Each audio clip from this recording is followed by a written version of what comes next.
Hello and welcome back. Today I want to share with you a monster or legendary creature that's not nearly as grotesque or frightening as the ones we've seen in the past.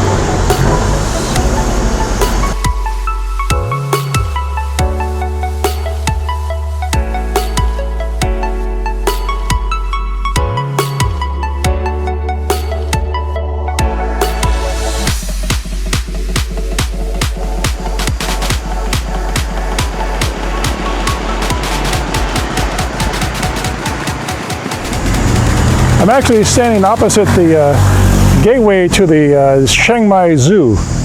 This is on the road that approaches Doi Su Tep and the temple that we visited earlier. The traffic's actually passing through a little gateway here that's worth looking at. In addition to figures of tigers and bears, we have what we can only describe as fantastical creatures. Let's look at them in a little more detail. They appear to be mostly female, and they have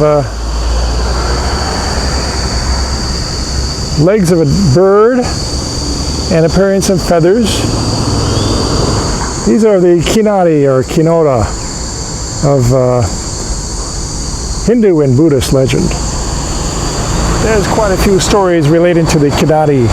I'll try to restrict myself to the shorter and succinct ones. But the tableau we see here doesn't seem to reflect any of the stories that I can think of. One of the many creatures that inhabit the mythical Himavanta forest. Kinnaris have the head, torso, and arms of a woman, and the wings, tail, and feet of a swan. They're renowned for the dance, song, and poetry, and are a traditional symbol of feminine beauty, grace, and accomplishment. The Kinnari are spoken of in the Hindu Mahabharata, and they speak of themselves, "We are the everlasting lover and beloved. We never separate. We are eternally husband and wife. Never do we become mother and father. No offspring is seen in our lap. We are lover and beloved, ever embracing. In between us we do not permit any third creature demanding affection. Our life is a life of perpetual pleasure." Now that's the Mahabharata, which is a central set of stories for the Hindu religion. But also in Buddhism there's a set of stories called the Jataka tales, which try to tell the story of the Buddha's previous incarnations. Here's one of them that relates directly to the Kinnari.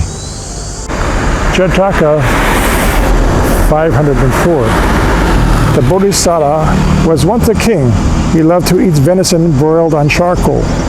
So he left his kingdom in the care of his advisors and went on a hunting trip in the Himalayas. One day he saw two fairies embracing each other and kissing each other along a pleasant stream. Then suddenly they began to cry pitifully. He wanted to know why they wailed, so he laid down his bow and silently crept up to them. Before they had a chance to flee, he asked them, "Why do you weep?"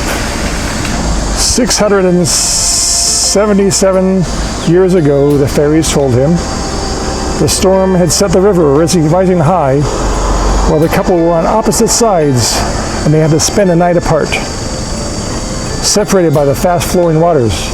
They were reunited the next day, but they loved each other so much, the tiny time they spent apart left them with lingering sorrow. The king was so moved by the story, he immediately returned to his palace. He gave up hunting and spent the rest of his life enjoying his wealth and giving charity. There's a bunch of other stories about these Kinnari.